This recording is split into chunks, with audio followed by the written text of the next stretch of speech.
ఇక betting apps బెండ్ తీస్తామంటూ ఫుల్ సీరియస్ గా ముందుకు వెళుతున్నారు పోలీసులు. రకరకాల సైట్లతో మోసాలకి పాల్పడుతున్న కేటుగాళ్ల భరతం పడుతున్నారు. ఇలా సీరియస్ డ్రైవ్ చేస్తున్న పోలీసుల్ని టార్గెట్ చేశారు హ్యాకర్లు. తమకి సవాల్ విసురుతున్న పోలీసు వెబ్సైట్స్ ని హ్యాక్ చేయడం ఇప్పుడు షాక్ కి గురి చేస్తోంది. దీంతో 10 రోజులుగా ఆ వెబ్సైట్స్ పనిచేయడం లేదు. మరి ఆ సైట్స్ రీస్టార్ట్ అయ్యేది ఎప్పుడు? ఈ ఇన్సిడెంట్ తో పోలీసుల యాక్షన్ ప్లాన్ ఇంకెంత సీరియస్ గా ఉండబోతోంది? ఆ అప్డేట్స్ ఏంటో చూద్దాం. సైబరాబాద్ పోలీస్ వెబ్సైట్ పనిచేస్తోంది. 10 రోజులుగా ఈ వెబ్సైట్ పనిచేయడం లేదు. దీంతో సైబరాబాద్ పోలీసులు పునరుద్ధరించారు. నిన్నటి దాకా ఈ పోలీసు సైట్స్ ఓపెన్ చేస్తే బెట్టింగ్ సైట్స్ కి రీడైరెక్ట్ అయిన పరిస్థితి. సర్వర్లని పూర్తిగా డౌన్ చేశారు ఐటీ విభాగం. ఇవాళ వెబ్సైట్లని పునరుద్ధరించి దర్యాప్తు చేస్తున్నారు పోలీసులు. దీనికి సంబంధించిన పూర్తి అప్డేట్స్ ఇవ్వడానికి మా ప్రతినిధి ప్రణీత సిద్ధంగా ఉన్నారు. ప్రణీత, ఏకంగా పోలీస్ వెబ్సైట్స్ నే హ్యాక్ చేస్తున్నారు హ్యాకర్స్. మరి వీళ్ళపై ఎటువంటి యాక్షన్ తీసుకునే అవకాశం ఉంది? పూర్తి డీటెయిల్స్ ఏంటి? అయితే గత కొన్ని రోజులుగా తెలంగాణ ప్రభుత్వానికి సంబంధించి అటు తెలంగాణ హైకోర్టు వెబ్సైట్ కావచ్చు, ఇప్పుడు లేటెస్ట్గా తెలంగాణ పోలీస్ కమిషనరేట్కి సంబంధించినట్టు సైబరాబాద్ అండ్ రాచకొండ, ఈ 2 వెబ్సైట్స్ని కూడా గత 15 డేస్ క్రితమే కొంతమంది ఆగంతకులు హ్యాక్ చేశారు. అందులో ఉన్నటువంటి లింక్స్ క్లిక్ చేస్తుంటే బెట్టింగ్ సైట్స్కి రీడైరెక్ట్ అయినటువంటి సందర్భాలు గతంలో ఉండిండే.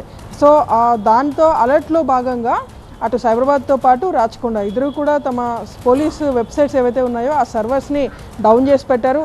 అండ్ సెకండ్ కారణం ఏంటంటే ఈ మొత్తం తెలంగాణ ప్రభుత్వానికి సంబంధించినటువంటి అనేక డిపార్ట్మెంట్లకు సంబంధించిన వెబ్సైట్స్ అన్నీ కూడా నేషనల్ ఇన్ఫర్మేటిక్ సెంటర్ అనేటువంటి ఒక సైబర్ సంస్థ వాటన్నిటికి సంబంధించిన మెయింటెనెన్స్ అంతా చూస్తూ వస్తుంది.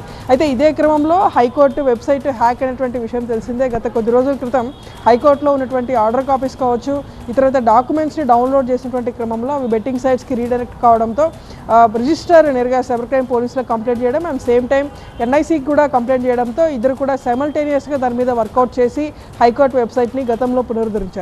హైకోర్టు వెబ్సైట్ అయిపోగానే ఇప్పుడు అగంతకులు సైబర్ క్రిమినల్స్ పోలీస్ వెబ్సైట్స్ని టార్గెట్ చేశారు.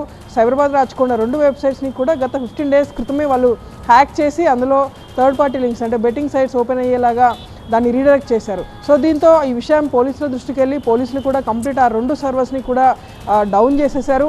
అటు మొత్తం ఎన్ఐసి ద్వారా నడుస్తున్నటువంటి వెబ్సైట్కి సంబంధించినటువంటి మెయింటెనెన్స్ అండ్ టెక్నికల్ విధానాలకు సంబంధించి ఇది డౌన్ చేసామంటూ పోలీసులు ఈరోజు సాయంత్రమే క్లారిటీ ఇచ్చారు. సో ఈ 2 పోలీస్ కమిషనరేట్స్తో పోలిస్తే సైబరాబాద్ పోలీస్ వెబ్సైట్ అయితే ఆల్రెడీ ఇవాళ ఆఫ్టర్నూనే దాన్ని పునరుద్ధరించారు. రాచకొండ వెబ్సైట్ మాత్రం ఇంకా పునరుద్ధరించలేదు. ఆడిట్ కంప్లీట్ అయిపోయిన తర్వాత దాన్ని పునరుద్ధరిస్తామంటూ కూడా రాచకొండ సిపి సుధీర్ బాబు చెప్పినటువంటి వర్షం. Thank you Praneetha.